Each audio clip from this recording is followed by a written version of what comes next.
So good morning, candidates. Welcome to King-Town Colleges of the Philippine Sea Corporation, located at Novaliches, Quezon City. By the way, I am Larry Diauna, your assessor for the Computer System Servicing NC2. But before anything else, I would like to know who are present today. Please sign the title sheet and show me your attentions.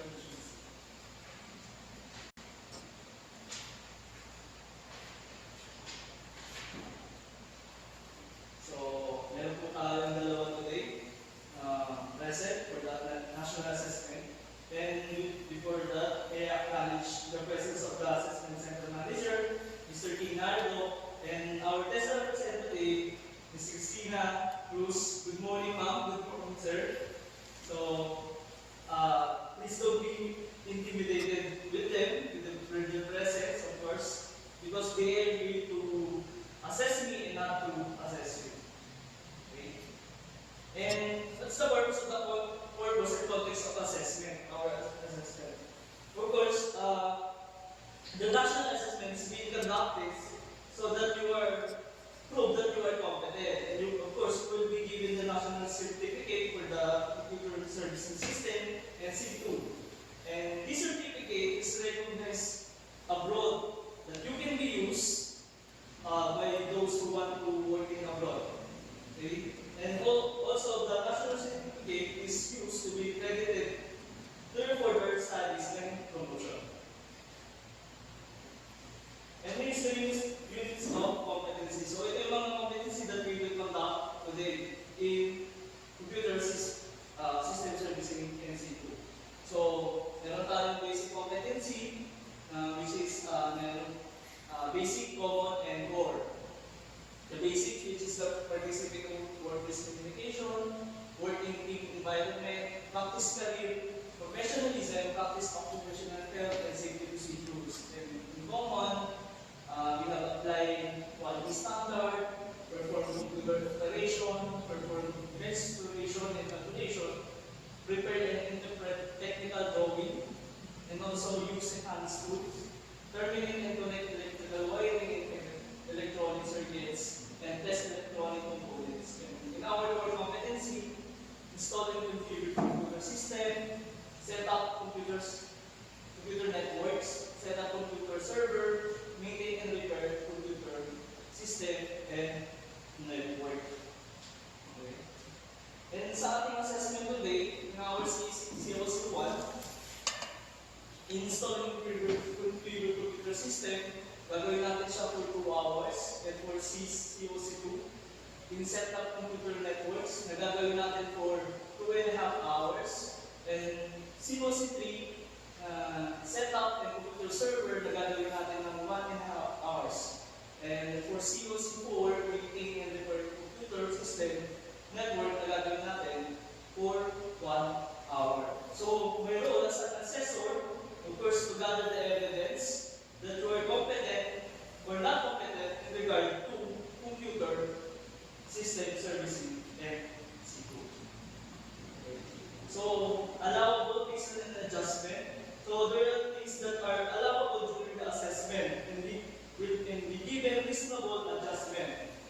Okay. So, if you have any issue or condition, either physical or other special needs that could affect your performance, that if you are left-handed or you need the left-handed answer, please approach me, please let me know, and I will assist you.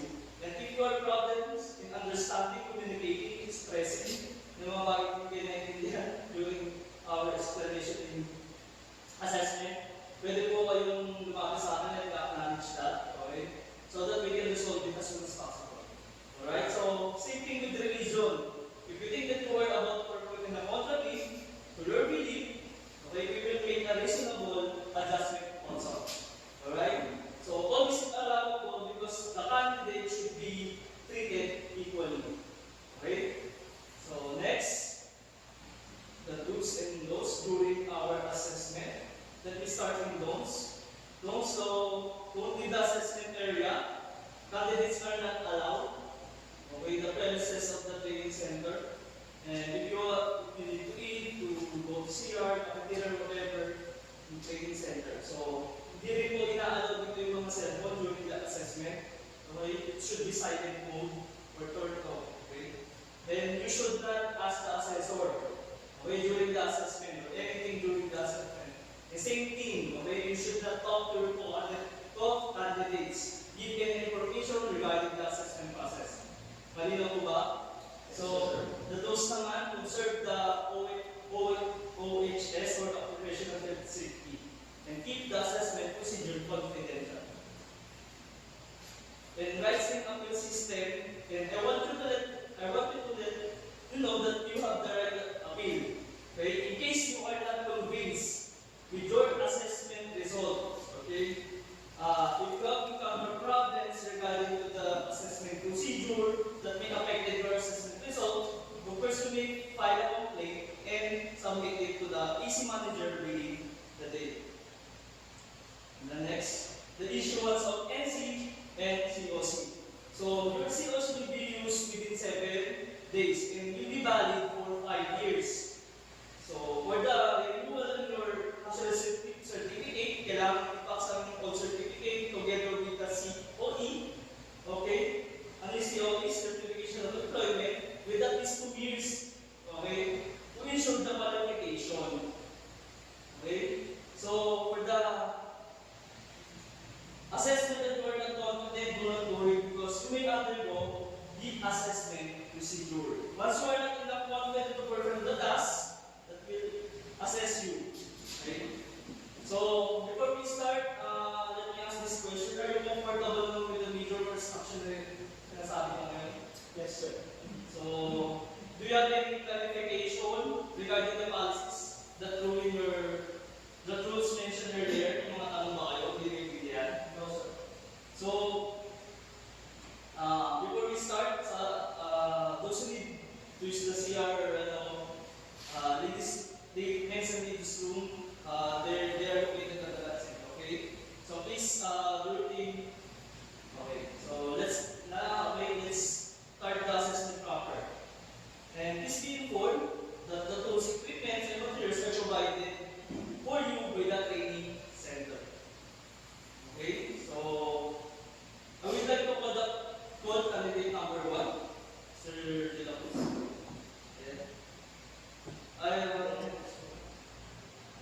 Sorry, first pala, gawin lang natin yung isa. Okay.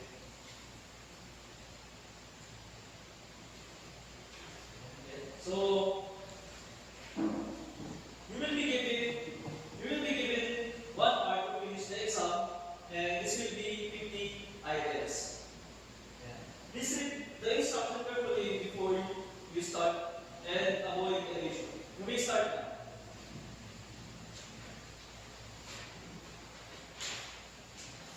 Okay, done? Thank you. Next, we will proceed now to the registration. Okay, candidate number 1. Please stand. Now, let's proceed to assess to practical. To this. So, as practical to assemble and disassemble the computer. So, the rest of the candidates, please proceed to the holding area and wait until you are. Okay, so, so let's start the demonstration. I will be observing you. You will be given 1 hour to finish the demonstration. So, go. We start now.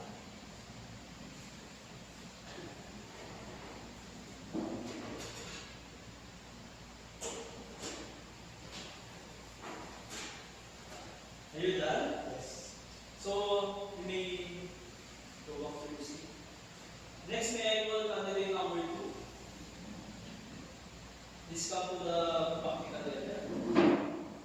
Okay. Candidate number 2, you have 1 hour to finish the task, and you may now start.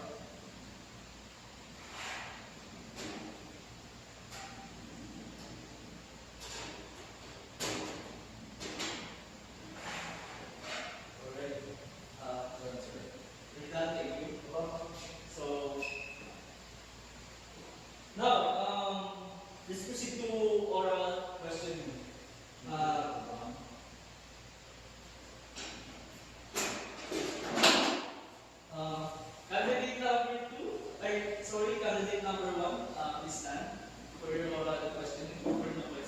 here's your question.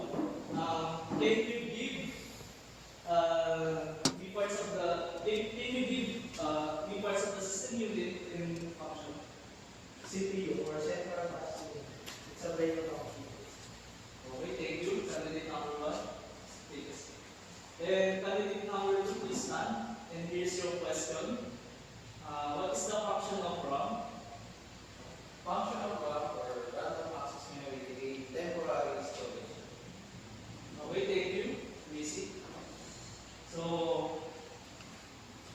you may wait for the holding area, and I'll finish the assessment and call you to the auditor.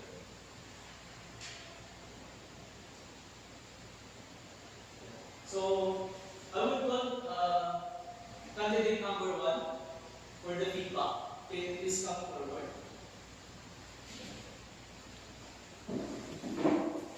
So, kamusta ang assessment natin today?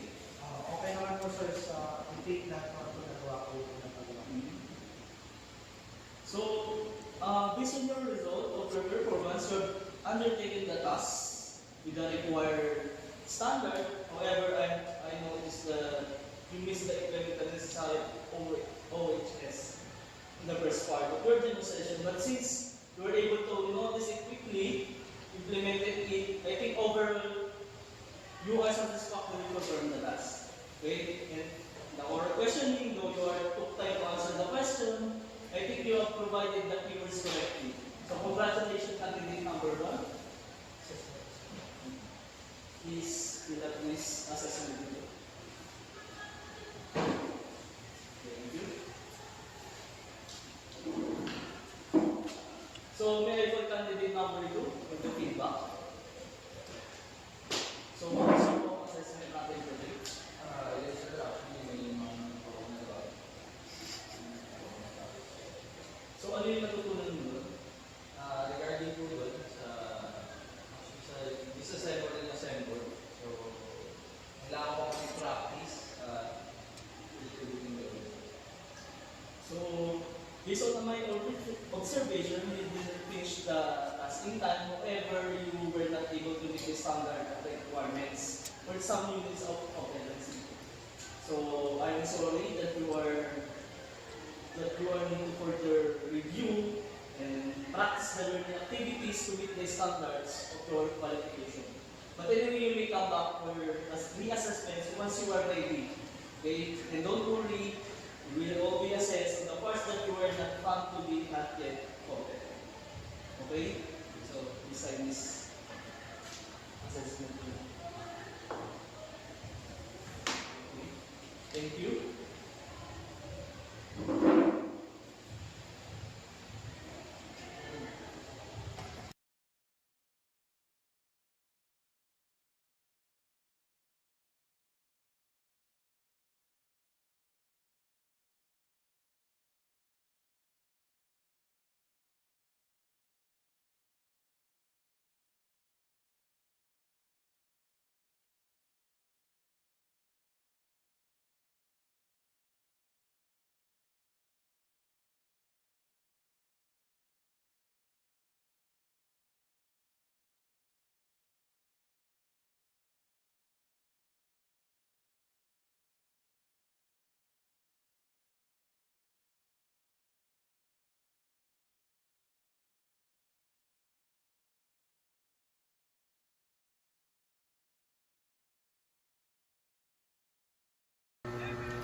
Magandang umaga, trainee. Ako nga pala ang inyong facilitator ngayong umaga. Ako nga pala si Vincent Jan Rillana Malabanan. Bago tayo magsimula ay nais ko kayong hingin ng konting oras para tayo ay manalangin. Maaari ba kayong tumayo? Sa ngalan ng Ama, ng Anak, ng Espiritu Santo. Amen. At maaari na po kayong umupo. Bago tayo magsimula, nais ko lang tawagin ang inyong pangalan at tayo ay mag-attendance. Once na tinawag ko ang inyong pangalan ay sumagot lang tayo o itaas lang natin ang ating kamay. Naintindihan ba yun? Yes sir. Yes sir. Alexander Jetahobe Jr. Yes sir. Jans Aisler Moreno. Sir. Ngayon, kompleto naman tayo, no? bago tayo magsimula, meron tayong institutional background. Dito ang data gathering tools, self-assessment checklist, at pre-test examination. Ngayon, meron tayo ditong kailangang sagutan. At ang sisimulan muna natin ngayon ay ang data gathering tools na kung saan dito malalaman o maano kung ano ba yung mga kaalaman na natin. Sa pagsagot nito ay bibigyan ko lamang kayo ng 5 minuto para sagutan ito. Naiintindihan ba natin yon?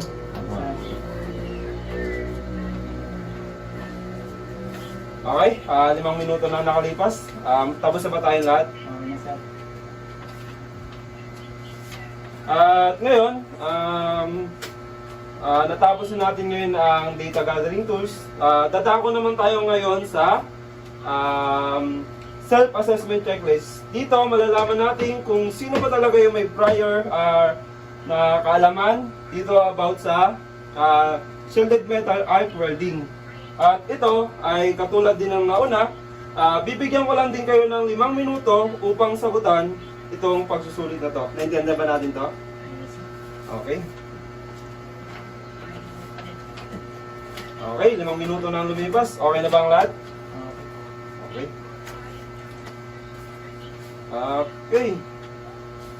Base dito sa nakalap nating impormasyon sa self-assessment checklist, ikaw, Alexander Gitahobi Jr. ay meron ng kaalaman sa pag-welding. Bago natin tanggapin man ito katotohanan, nais ko lang, meron ka ba dyan mga sertipiko na nagpapatunay na ikaw ay may kaalaman na? Kung ganun, nais ko lang sanang hingin o bigyan mo ako ng katunayan na meron ka talagang kaalaman. Pwede mo bang dalhin na bigyan ako ng certification of employment bukas? Yes, sir. Sige. Dahil dyan, dadako naman tayo ngayon sa pre-test examination. Okay ba tayo doon? Okay. Kunin ko lang, wait lang. Dito sa pre-test examination, na kung saan, dapat sagutan nyo ito ng naaayon sa inyong kalooban at kaalaman. Sana sagutan nyo ito ng naaayon sa inyong sarili. Sapagkat dito malalaman kung ano ba talaga ang kaalaman na meron kayo. Bibigyan ko lang din kayo ng 5 minuto upang sagutan itong pagsusulit na to. Okay, 5 minuto nang lumipas. Tapos na ba kayo? Yes, sir. Okay. Ngayon, masaya ako at natapos nyo ang lahat ng pagsusulit. Ngayon ay dadako na tayo ngayon sa kung ano ba talaga ang shielded metal arc welding.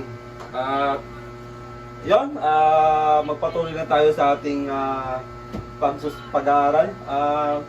Maraming salamat sa inyong pagpili sa AB Training Center. Huwag kayong mag-alala at 99.9% ay ituturo namin sa inyo ang nararapat nyong malaman sa AB Training Center. Ang AB Training Center ay matatagpuan lamang sa Marikina City. Okay? At bago ang lahat, ako nga pala si Vincent Jan T. Malabanan, ang inyong magiging facilitator sa shielded metal arc welding. Ano nga ba ang shielded metal arc welding? It is a manual arc welding process where an electric arc is created between flux-coated electrode and the workpiece, melting both the electrode and the base metal to form a weld. The flux coated on the electrode provides shielding gas and slag to protect the weld from atmospheric contamination. Ang qualification overview natin ay ang basic competency, common competency, core competency na nagkakaroon ng oras na 18 hours, 56 hours, 194 hours, total of 268 hours. Ang basic competency ay naglalaman ng 4 at ito ay ang participate in workplace communication, work in a team environment, at practice career professionalism, practice occupational health and safety. May naiintindihan ba tayo? Yes, sir. Ito ang common competency. Meron siyang siyam, at ito ay ang perform work safely, contribute to quality system, use hand tools, interpret blueprints na pinakamahalaga sa lahat, perform industry calculation, prepare weld materials, set up welding equipment, fit up weld materials, and also repair welds. At ang pinakamahalaga sa lahat ay ang core competency na kung saan ay ang weld carbon steel plate using SMAW. What is CBT? Ano nga ba ang CBT? It is an approach to vocational education in training that focuses on equipment individual with the specific skills and knowledge needed to perform tasks competently in the workplace instead of focusing on the time spent learning. CBT emphasizes the demonstration of the practical skills and abilities to meet industry standard. At ang CBT process flow, student inter-programs, orientation, role of trainee, administer RPL, organized learning strategy, then student selects competency and receive instruction, review learning package, view multimedia materials, use manual, observe demonstration, practice skills in workshop, and also receive assistance and advice. Ang 10 principle of competency. The training is based on curriculum development from the competency base. Learning is competency based on modular in instruction. Training delivery is individualized and self-paced. Training is based on work that must be performed. Training materials are directly related to the competency, standard, and curriculum. Pang-anim ay ang assessment of learners is based on the collection of evidence of work performed based on industry or organization required standard. Ang pampito naman ay ang training is based on and off the job component and off the job components. The system allows recognition or prior learning, RPL for short. The system allows for learner to enter the exit program at different time and levels and to receive an award for competency attained at any point. Ngayon, ang panghuli sa lahat ay ang approved training programs and nationally a role of trainer. Serve as a team member to determine what is to be learned. Ito ay ang kailangan ituro mo rin kung ano ba yung dapat malaman ng iyong trainee. Stimulate trainees motivation. Ito yung siyempre darating naman tayo sa punto na napanghihinaan na tayo ng loob, di ba? May mga trainee o student na minsan nalolo moral, ganon. Ngayon, ikaw bilang isang trainer, siyempre dapat alam mo kung paano i-accommodate o paano i-solve yung problema na dapat mapa-high moral mo yung isang estudyante mo na kung saan matapos niya kung ano man yung nasimulan niya. Diagnose and solve learning problem. Ito, katulad nito, siyempre dapat alam mo rin kung paano yung ano ba yung mga problema na dapat malagpasan natin. Evaluate student achievement. Ito pinakamalaga sa isang tao. Siyempre kung ikaw ay lagi ka nagsusumikap, gano'n. Tapos pagdating naman sa hindi naman siya parang binibigyan pansin, di ba? Isa rin yun sa nakaka-depress or nakaka-low moral sa isang estudyante. Ngayon, ang panglima ay ang assist learner to obtain individual rewards. Install confidence in the learner by providing experience where learner may succeed. Ito ay ang kung mapapansin mo sa isang estudyante kung saan ba siya mahina, ganun, siyempre dapat nalalaman mo rin yung bilang isang trainer kung saan ba siya dapat mag-improve or saan siya dapat magbigay anong tawag dito sa kung saan siya dapat mag-focus para ma-succeed niya yung isang problema. Kung may role of trainer, siyempre, meron din tayo ng role of trainee. Ngayon, ito naman ang role ng isang trainee. Trainees may select what to learn and when they want to learn it within reason, how they want to learn and learn at their own pacing within program guidelines.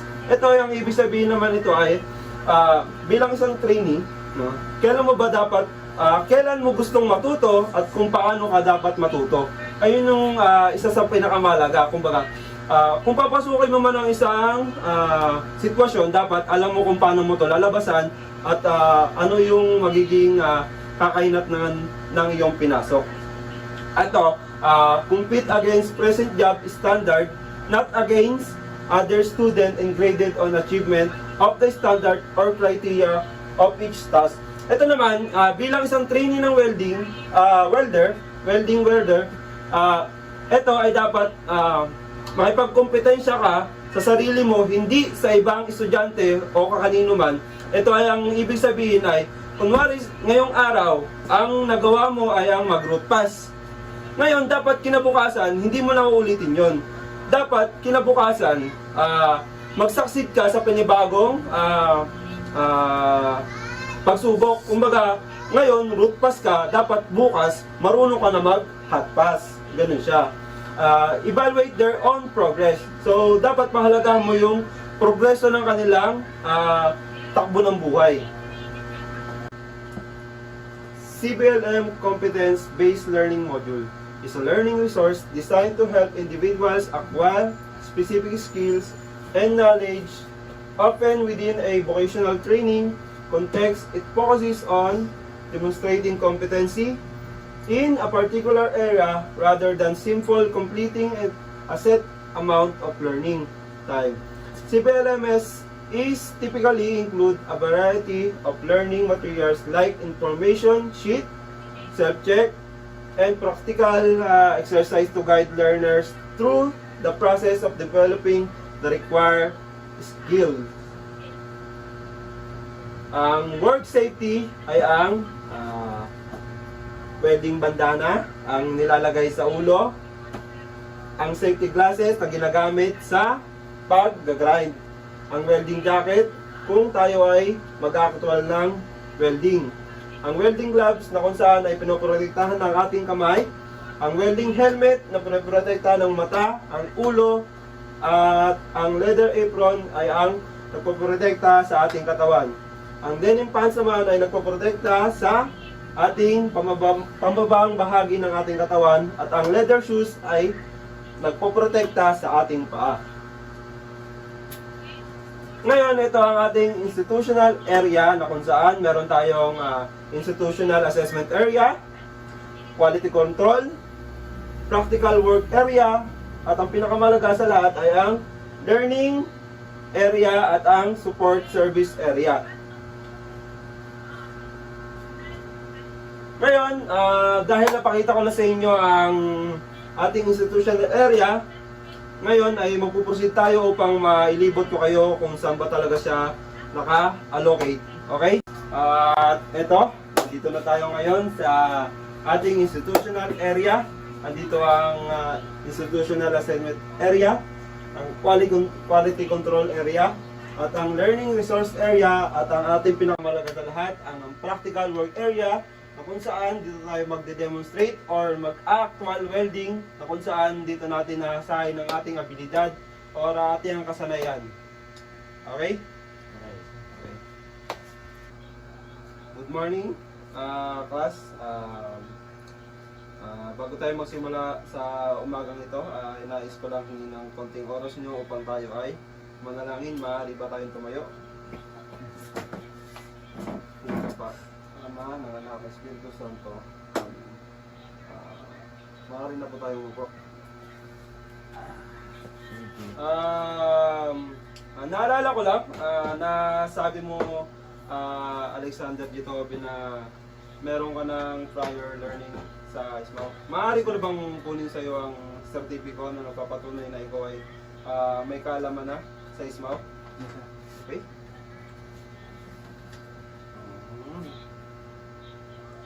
base dito sa yung certificate, ikaw pala ay isang fabricator na. Dahil dyan, may kaalaman ka na sa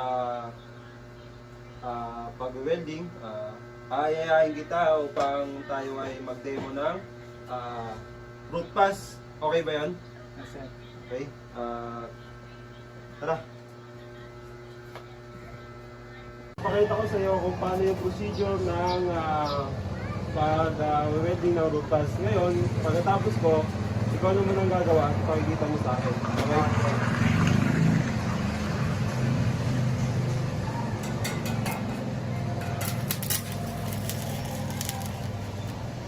Okay. Okay, pakita mo naman sa akin ang pag-welding ng root pass.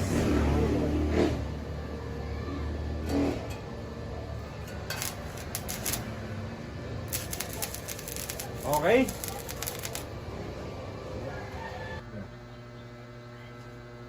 Okay? At John Aisler Moreno. Ngayon, dahil si Gita Hobe ay nakapag-actual at may kalaman, ngayon bibigyan kita ng isang makakatulong sa iyo upang mapalawak palalo ang iyong kalaman sa SMAW. Okay? Nais ko sanang basahin mo yan at aralin upang madagdagan palalo ang iyong kalaman. Okay? 20 minuto na nakalipas. Moreno, maaari ko na bang kunin sa iyo yan?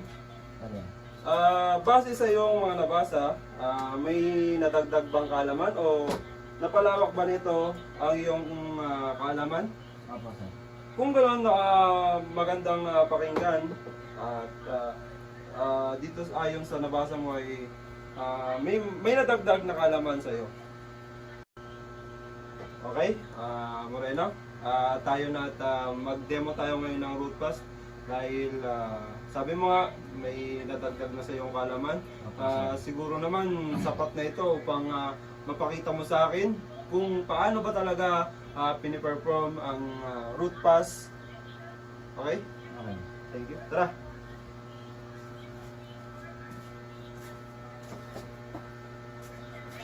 Ito ko sa iyo yung process ng pag-welding natin ng root pass. Ngayon, panuorin mo at mag-imbestiga ka. Ngayon, dapat makita ko sa iyo ito. Okay ba yan?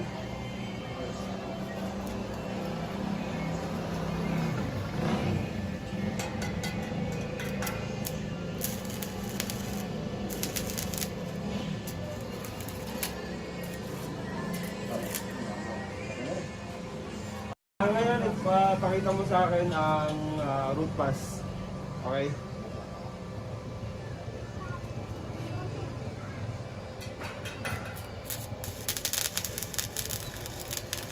Okay?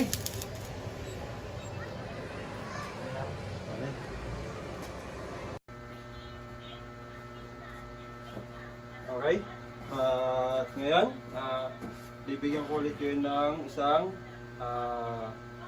test upang malaman natin kung talagang nagkaroon na kayo ng kaalaman.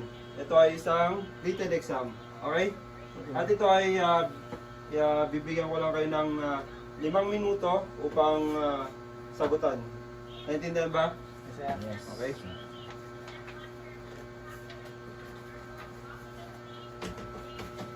Okay, 5 minuto ang nakalipas. Tapos na ba ang lahat? Yes, sir. Okay.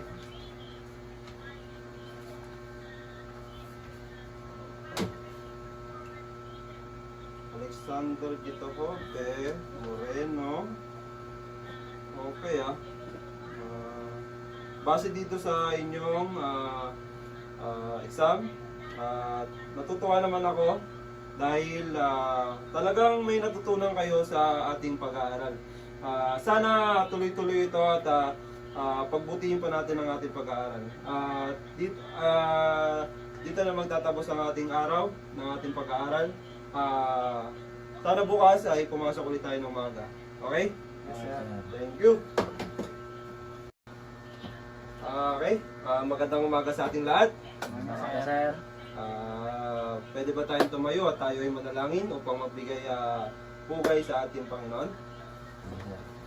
Sa ngala ng Ama, ng Anak, ng Espiritu Santo. Amen. Okay? Maaari na tayong umupo.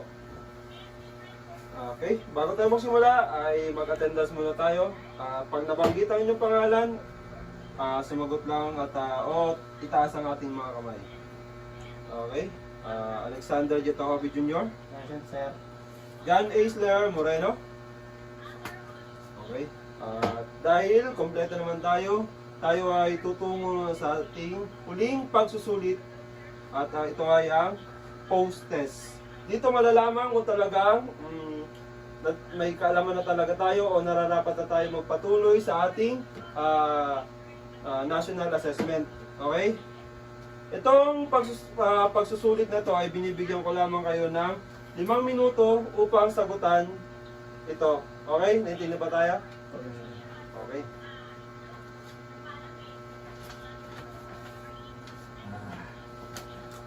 Okay, 5 minutong nakalipas. Tapos na ba ang lahat? Okay.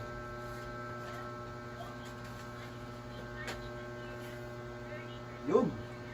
Okay ito Base dito sa inyong pagsusulit, kino-congrats ko kayo or dapat tayong magpunyagi sa inyong pag-aaral dahil nararapat na kayong magpatuloy sa ating national assessment kung saan ito ay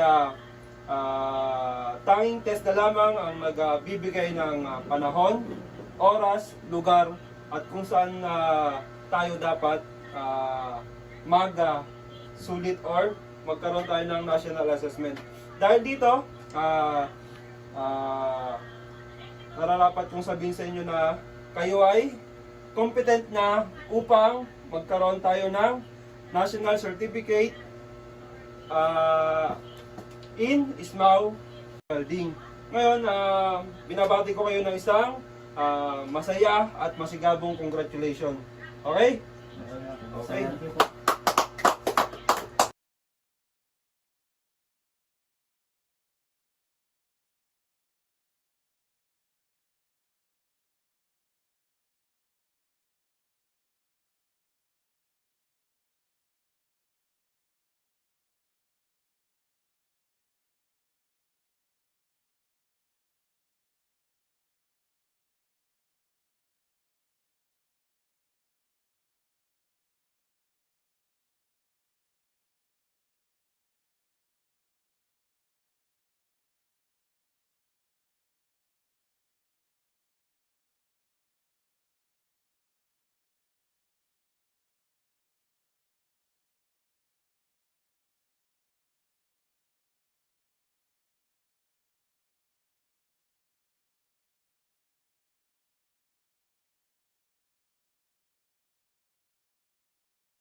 Welcome to the discussion/lecture on the frequently asked oral questions for the TM1 assessment. First daw is name at least 3 principles of the CBT delivery system. So here are all 10 examples of the principles sa CBT. So first daw that the training is based on the curriculum developed from the competency standards. So any training or qualification or competency ay may basis, which is what we call the competency standards. It is on the section 2 of our training regulation, and yung competency standards naman are authored by both people from the industry and the academe related to that particular skill. Number 2 daw is learning is modular in its structure. So all learning daw po should be moduled or clustered into modules rather, and one should be focusing on a single module before jumping into another one. Number 3, the training delivery is individualized and self-paced. We have different learning styles and other characteristics with regards to training. And as the trainer daw, you should be able to provide, if not 100%, the most you can give for them to learn sufficiently doon sa ating mga tasks. Number 4, training is based on work that must be performed. So basically, all training programs should have the standard of the industry. What is being used on the industry must be what is being taught on the institution. Number 5, training materials are directly related to the competency standards and the curriculum modules. There is a prescribed curriculum and the competency standard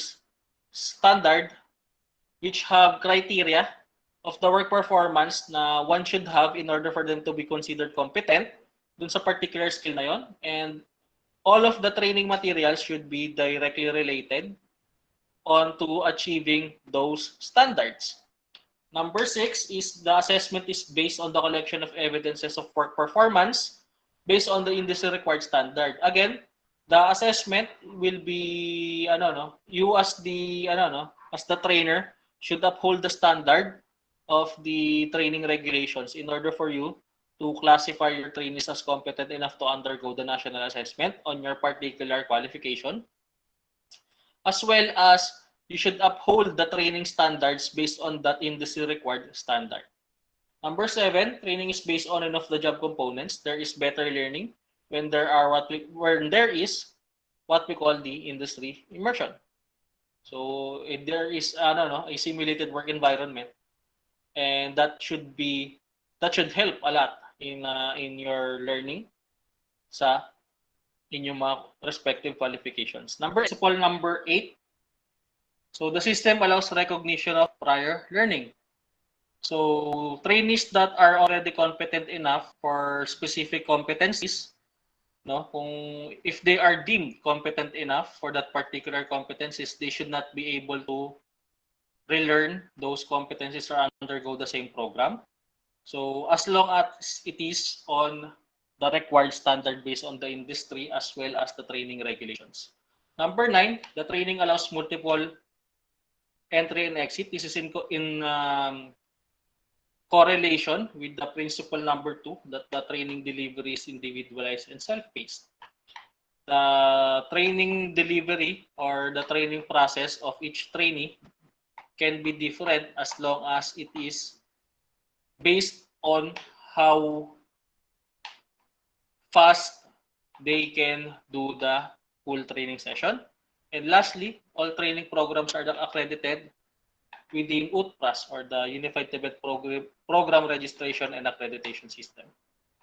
Next is what are the factors in choosing the learning methods. So you should be able to in doing the session plan, you will choose what learning methods you will use to deliver the training session. So the factors to be used is syempre yung content na inyong i-deliver, the objective of those learning outcomes. Next is the cost of each method, if it is viable ba. Next is syempre yung mga target audience and trainees, kung effective ba yung method na yon para sa target audience or trainees. Syempre, next is time and resources.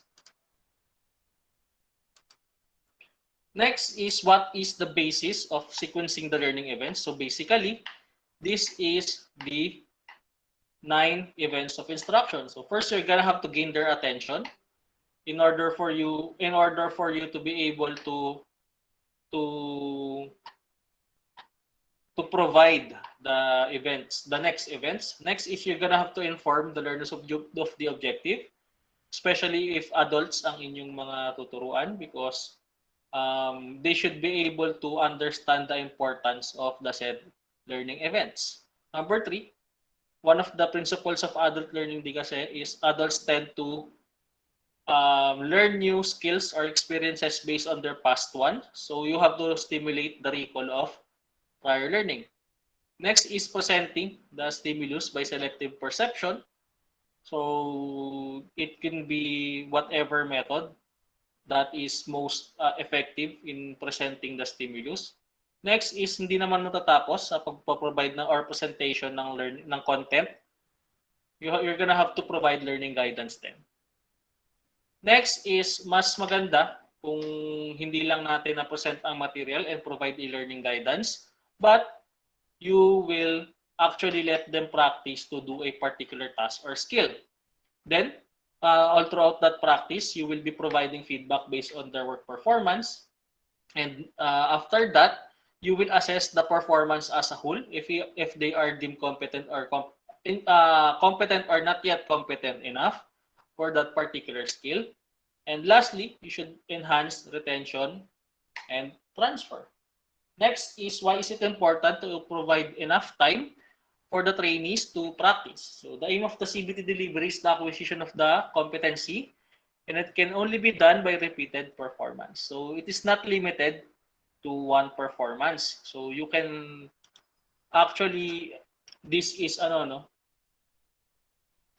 nire-recommend siya yung repeated performance in order for you to polish or refine your skill through the repetition or practice. Next is how do you evaluate and discuss feedback to learners. First now is you're gonna have to, all comments should be based upon the observable behavior, not assumed motives or intents. Next is positive comments should be made first in order to give the students confidence and gain his or her attention. Next is language should be descriptive and specific behavior rather than general comments indicating the value of judgments. Next is feedback should be emphasized the sharing of the information. There should be opportunities for both parties to contribute. Next is feedback should not be so detailed or broad as to overload the learner, and feedback should deal with the behavior of the student, the behavior the student can control or change. Lastly, feedback now requires the ability to tolerate the feeling of discomfort. Next daw is you should name at least 3 benefits daw in using instructional materials. Syempre, it will provide a wide variety of learning resources and activities. Availability then ng said instructional materials is a vital aspect of the benefits of the instructional materials.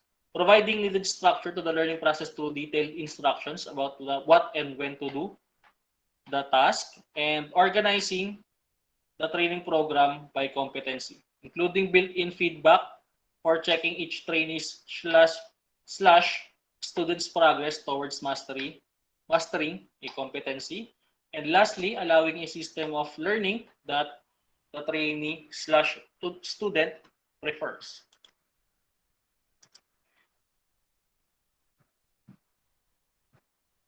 Next, why is it necessary to evaluate a training session?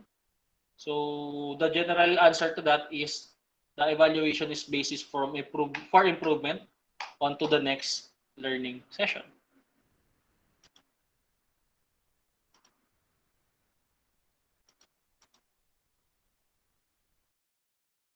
Great.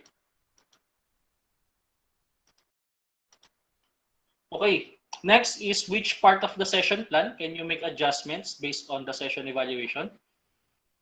The changes can be made on the methods, the presentation practice and feedback, the resources and the nominal duration, but on the learning content side or the performance criteria needed for that particular qualification should not be changed. However, you can add up, not subtract or change anything.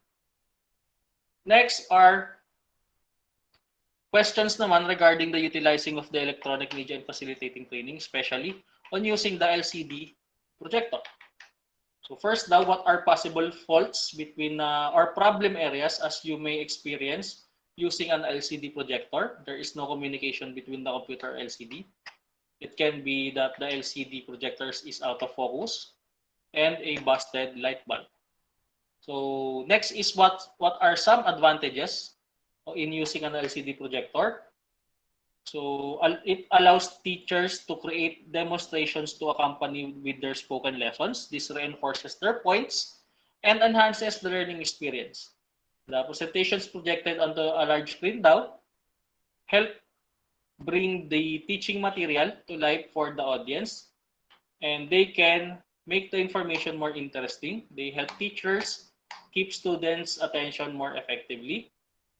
Next is many people are visual learners who greatly benefit by seeing graphics or demonstrations that are incorporated into class sessions and presented via an LCD projector. Ano pa? Reviewing points to answer students' questions become much simpler. If the presenter is teaching a class, kunyari on Microsoft Excel spreadsheet form, and the student has a question about a particular function, pwede mo pakita yung function na yun on the screen. What are some safety precautions naman daw on using the LCD projector? First daw is do not stare directly into the lens of the LCD projector as eye damage may result. Never expose din daw the projector in rain or moisture. Syempre, that is an electronic equipment. A projector daw should be never placed over a radiator or other heat device. You should handle the power cord carefully. A damaged cord can cause electrical shock or fire. And do not attempt to mount the projector on a ceiling yourself.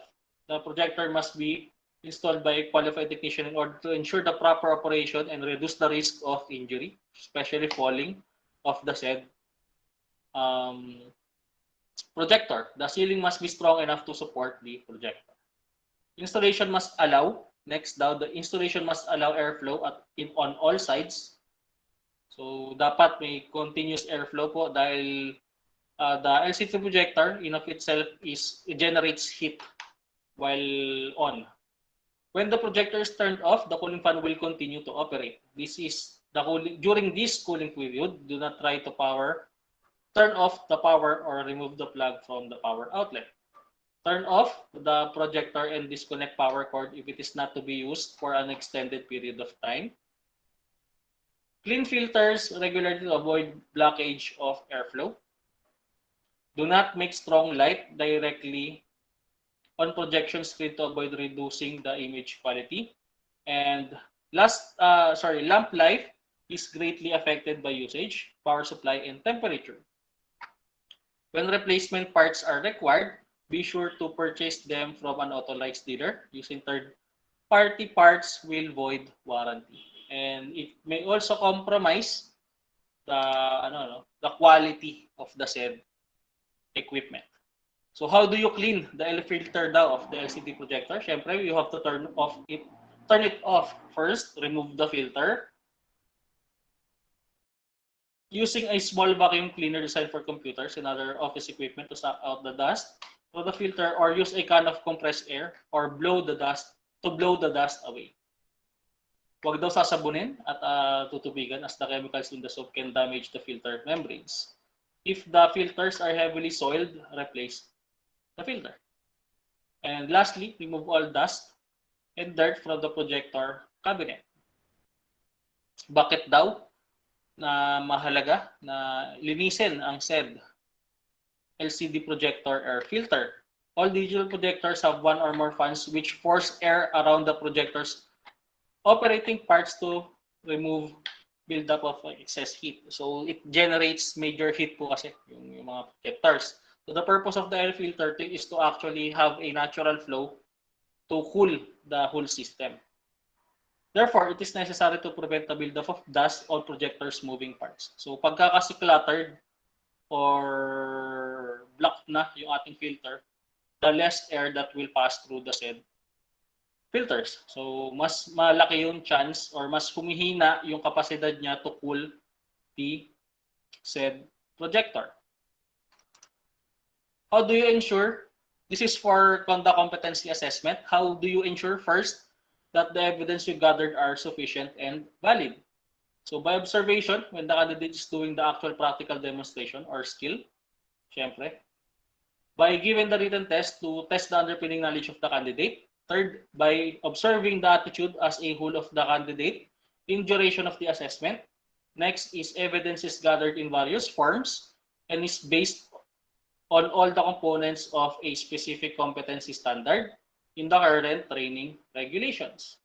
Next is what would you do if the candidate can understand the language, diba, used in the assessment documents. You should be able to translate the language to the candidate if you want to be difficult in the assessment documents in verbal form and in local dialect. They have the right to actually comprehend what is being asked of them during the assessment process. That is basically the point. Kung hindi naman part ng assessment criteria ng isang qualification to be able for them to be able to read or comprehend English language, so it is not necessary to force them to, diba? Next is how do you ensure the confidentiality of the assessment process and why is it important? When giving a feedback daw, make sure that it will just be between you and the candidate. Information about the candidate as well as the assessment outcome is made available only to the authorized personnel. It is important to keep the integrity or to uphold the integrity of the assessment process. Next is what would you do if the workplace is unsafe for the assessment? You should stop the assessment first and speak to the concerned staff and assess the situation. Safety must be observed at all times. The assessment does not limit us to observation of actual work performance in the workplace only. Evidences are gathered in a simulated work environment through various structured activities. Next is what would you do if an accident occurred during assessment? You should syempre stop the assessment activity first and check for the safety of the candidates and apply necessary first aid treatment whenever necessary. Make sure that the equipment or power tools are turned off if ever it is based on that particular na. Next is what evidence gathering method is used to assess the underpinning knowledge of the candidate. It can be done through oral questioning, interview, and other such as written test then, underpinning knowledge, written test. So those are the tools that can measure underpinning knowledge or the knowledge-based requirements expected from the candidate. Next is how do you ensure that the assessment decision you made is correct. So you should be able to understand that the decision that you made is based on the requirement of the unit of competency as well as the assessment package. Your job is just to uphold the standard and to understand those standards and relate it to the work performance of your candidates. It also confirms that to the rules of evidences, syempre, and evidences gathered, corroborated, and support other pieces of evidence and help complete a picture of the whole competent performance. So what other evidence gathering methods can be used to assess a competency? It may be through a portfolio, collection of evidences compiled by the candidate, third-party reports, and other observations. Next is how would you define a reasonable adjustment? A reasonable adjustment or allowable adjustment is designed to ensure that all people are treated equally in the assessment process. So basically, if there are certain candidates that have disadvantages with regards to the whole assessment process, the reasonable adjustment is necessary in order for them to perform the said task or at least have the opportunity to perform the said task equally with those more capable of them. So the keyword again for that is equally. They should be treated equally, not advantageous. That is a very, very different adverb. It can also mean that you will consider an institutional experience and experience of the candidate in the assessment. And lastly, what are the different ways of communicating feedback? So firstly, face-to-face discussion. You should be able to have written comments there with regards to the performance of your candidates. In the event that your candidates is not available for the feedbacking, you should be able to provide feedback via telephone, fax, or email. Or lastly, a combination of all of those methods.